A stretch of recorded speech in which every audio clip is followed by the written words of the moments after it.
Aku tertegun susah payah. Rasa-rasanya telingaku seperti langsung berdengung, tetapi aku yakin kalau barusan aku tak salah dengar. Kedua mataku mulai terasa panas. Setetes air mata mengalir begitu saja di pipi kananku, bersamaan dengan jantungku yang mulai berdebar sedikit lebih cepat. Kalimat yang barusan Elliot ucapkan langsung berputar berulang-ulang kali di kepalaku, membuatku tidak bisa memikirkan apapun selain kalimat itu. Aku mencintaimu, tapi aku tidak benar-benar menyukai perasaan itu karena aku harus berusaha menahannya. Aku benci tindakanku dulu karena telah menyakitimu.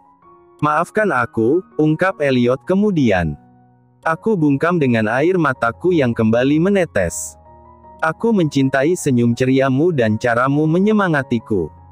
Aku mencintai mata indahmu saat kau menatapku dengan berbinar-binar karena hal sederhana yang membuatmu gembira.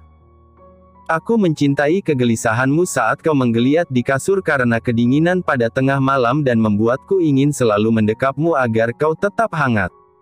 Elliot. Aku mencintai suaramu saat kau mengoceh bahwa tuna dan stroberi baik untuk pengidap hipotiroid. Aku mencintaimu karena kau adalah wanita yang mau tertawa bersamaku saat orang lain mungkin menganggap tak ada yang lucu untuk ditertawakan. Dan aku mencintaimu karena kau adalah orang terakhir yang ingin kuajak bicara sebelum tidur tiap malam. Aku menggigit bibir bawahku sendiri untuk menahan air mata. Sudah kuniatkan untuk berbalik menghadap Elliot setelah tubuhku mematung selama hampir 2 menit. Akan tetapi, sebelum aku sempat melakukan niatku tersebut, tiba-tiba saja Elliot memelukku dari belakang.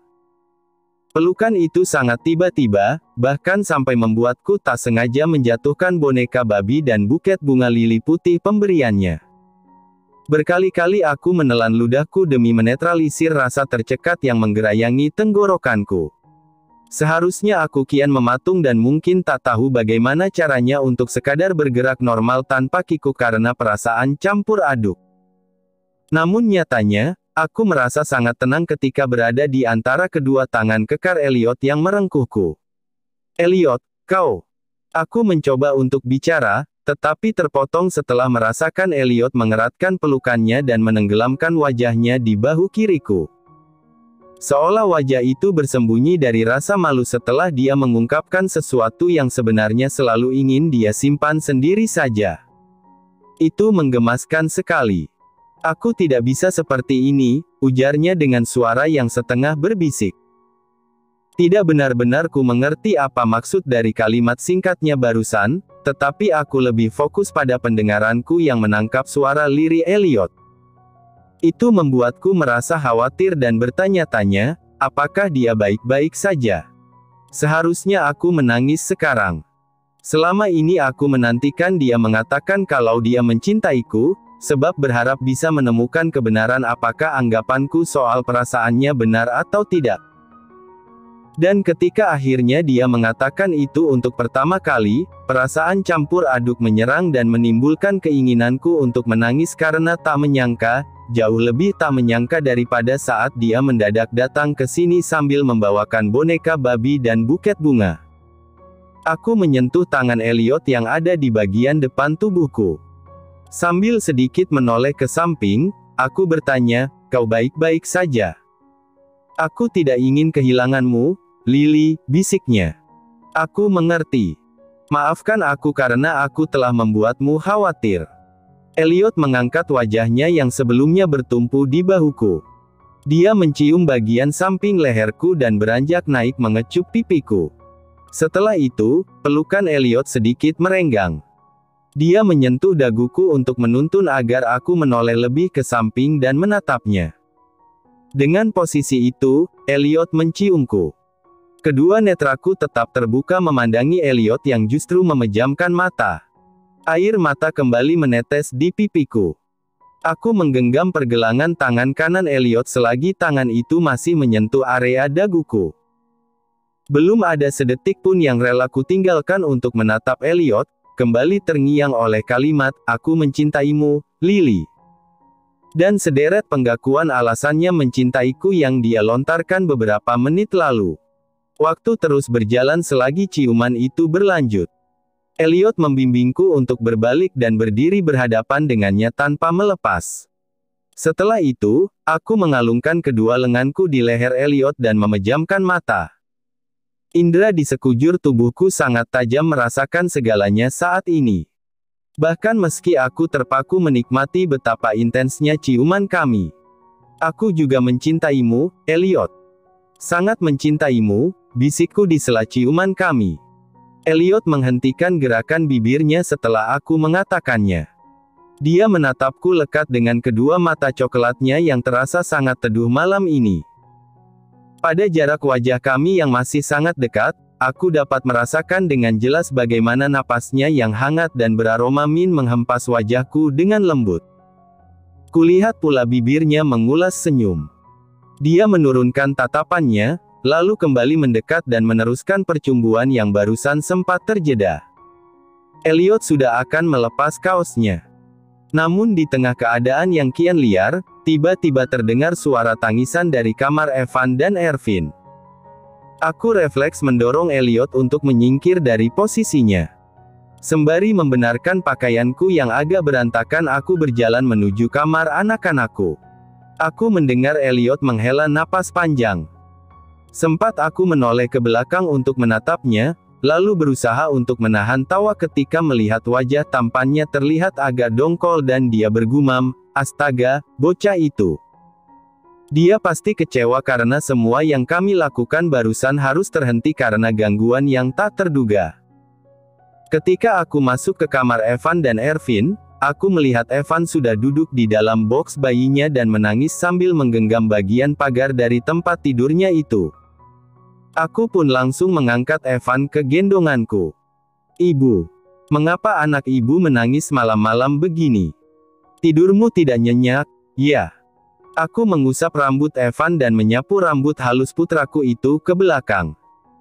Suhu tubuhnya normal dan dia menangis bukan karena demam. Namun, rambut dan bagian atas dahinya sangat basah oleh keringat. Aku segera menyadari kalau sepertinya Evan kepanasan, makanya dia terbangun dan langsung menangis.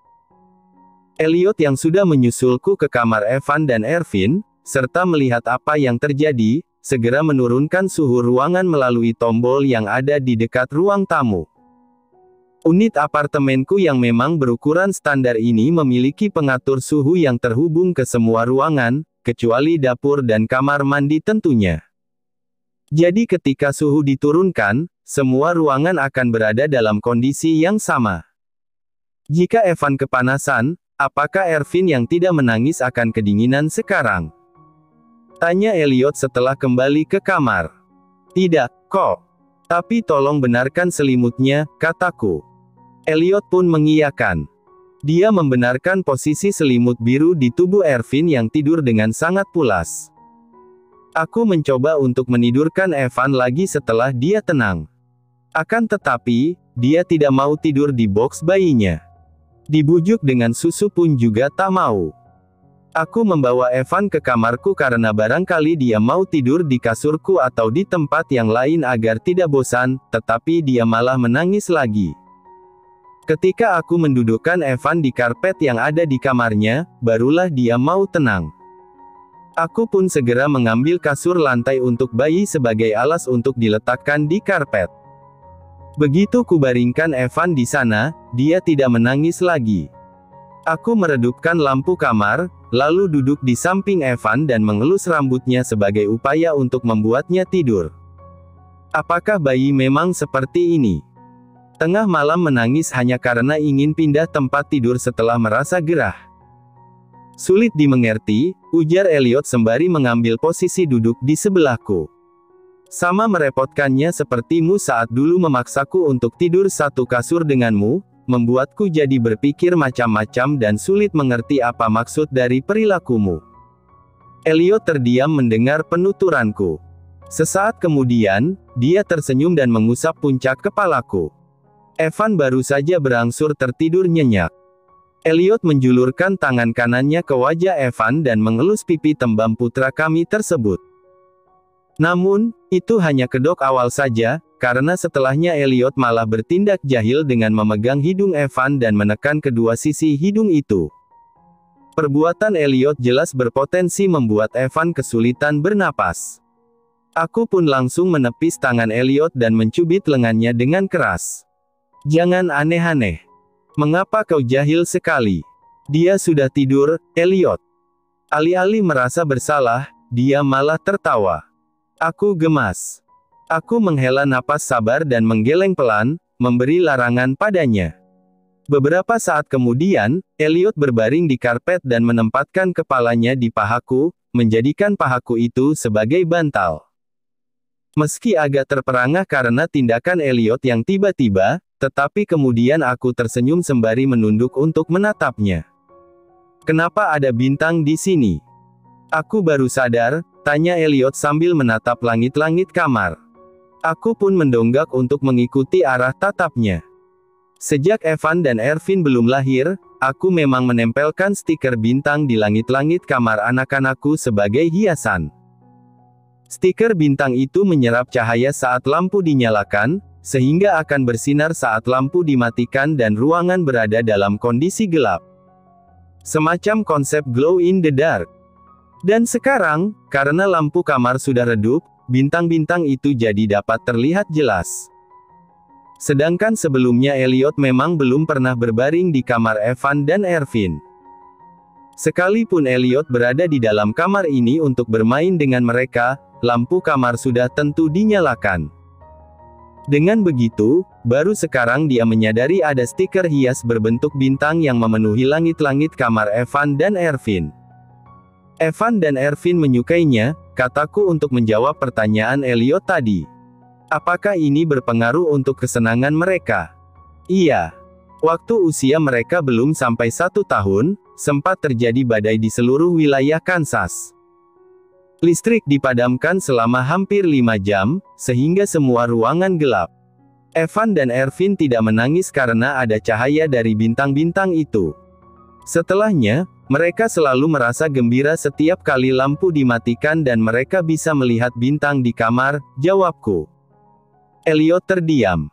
Aku tidak tahu mengapa dia mendadak diam. Selagi aku memangku kepala Elliot di pahaku, aku mengusap-usap rambutnya, sementara dia terus memerhatikan langit-langit kamar dengan tatapan yang sulit ditebak. "Bintang membuatku muak," gumam Elliot. Suaranya pelan, bahkan seperti sedang bicara pada diri sendiri. Namun, posisi kami yang dekat membuatku tetap bisa mendengar ketika dia melanjutkan, "Aku tidak suka sesuatu yang bersinar begini. Membuat mata sakit." Aku sedikit mengerutkan kening mendengar Elliot bilang begitu. Setelah membasahi bibirku, aku berkata, "Aku suka bintang. Kau pasti akan merasa lebih baik dan gembira jika duduk di lapangan luas, lalu menghitung bintang saat langit sedang cerah." Sudah pernah. Aku merasa bodoh karena pernah menghitungnya. Padahal harusnya semua orang tahu kalau jumlah bintang yang sesungguhnya bisa membuat mereka mual. 200 miliar triliun, tidak bisa dihitung. Aku tersenyum. Yang dihitung yang terlihat di langit saja, bukan bintang di seluruh alam semesta, Elliot. Elliot bergeming dengan kedua matanya yang masih terpaku pada langit-langit kamar. Aku tidak tahu apakah aku salah lihat atau tidak, tetapi di tengah minimnya pencahayaan di sini, kulihat tatapan Elliot berangsur seperti penuh kebencian hanya karena melihat stiker bintang. "Memangnya kapan dan di mana terakhir kali kau menghitung bintang?" tanyaku untuk basa-basi.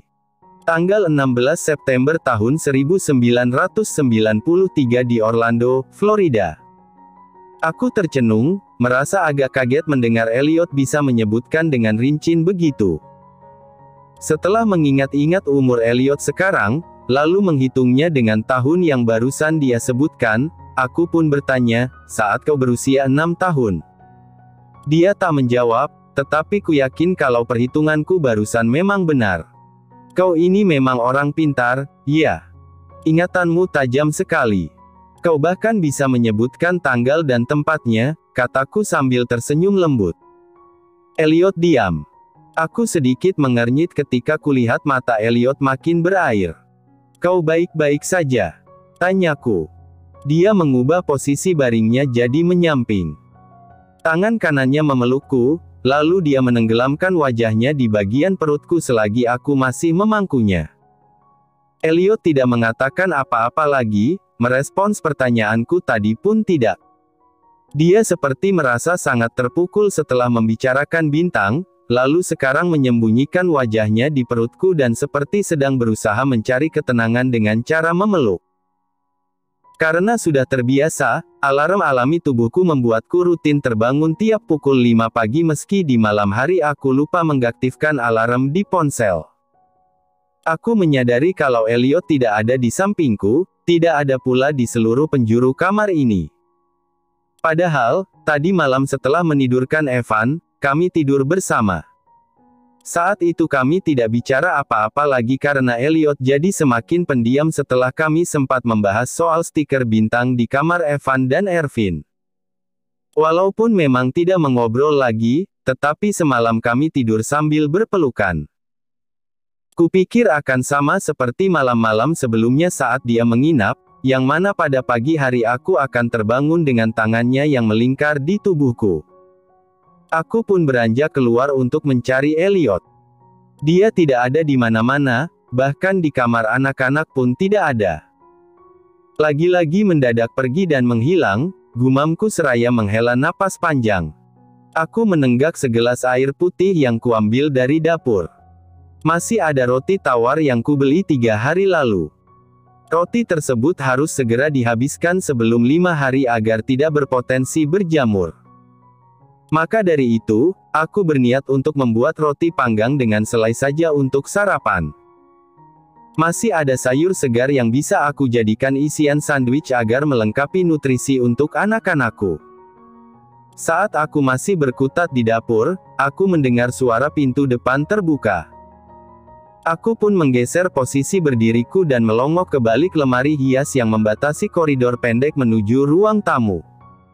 Di sanalah aku melihat kemunculan Elliot. "Kau dari mana? Mengapa mendadak menghilang?"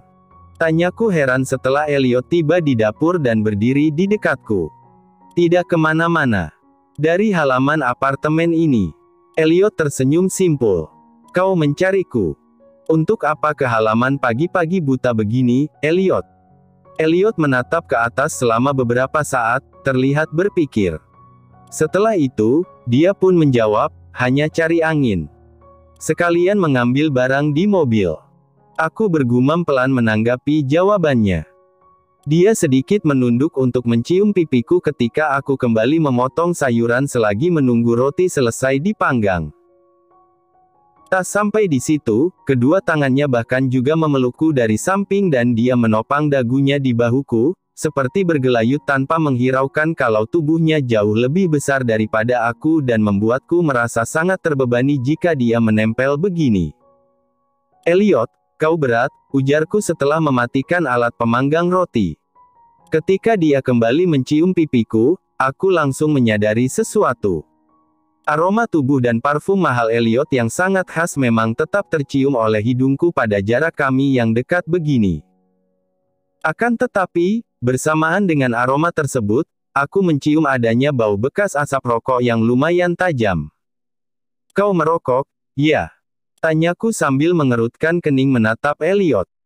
Akhirnya dia melepaskan pelukannya. Dia memalingkan pandangan dariku selagi aku masih terus menatapnya penuh tanda tanya. "Kau merokok, Elliot?" Kuulang pertanyaanku barusan. "Iya, baby. Bukankah katanya kau sedang mencoba untuk berhenti agar tidak kecanduan lagi?" "Hanya 1 batang saja." Aku terdiam menatap Elliot. Beberapa kali memang kulihat dia memakai plester nikotin di lengannya, seperti yang waktu itu dijelaskan oleh Rick soal alasan mengapa dia memakai plester nikotin. Namun, baru sekarang aku mencium secara langsung saat dia baru selesai merokok. Dia bahkan bangun lebih cepat daripada aku, hanya untuk turun ke halaman dan merokok. Jika biasanya plester nikotin menjadi alternatif dan pelarian Elliot agar tidak mengisap rokok, apakah obrolan kami semalam sebelum dia tidak mau bicara apa-apa lagi, membuatnya merasa tertekan sampai dia tak tahan untuk merokok pagi-pagi begini. Aku tidak akan membahasnya jika memang aku belum tahu kalimat macam apa yang tak akan membuat Elliot merasa tersinggung. Maka dari itu, aku memutuskan untuk sekadar berkata, berhati-hatilah. Rokok tidak baik untuk tubuhmu, Tuan Wesley. Kau tidak suka jika aku merokok. Aku tersenyum lembut padanya. Tak benar-benar menjawab pertanyaannya, aku memilih berujar, sebelum dekat dengan Evan dan Ervin, ganti baju dulu agar bekas asap rokokmu tidak membuat mereka terpapar. Dia kembali memelukku, kali ini jauh lebih erat. Dia terus-menerus menempel padaku seperti bocah manja dan tidak mau menggeser posisi berdirinya barang sesenti saja selama aku sibuk menyiapkan sarapan.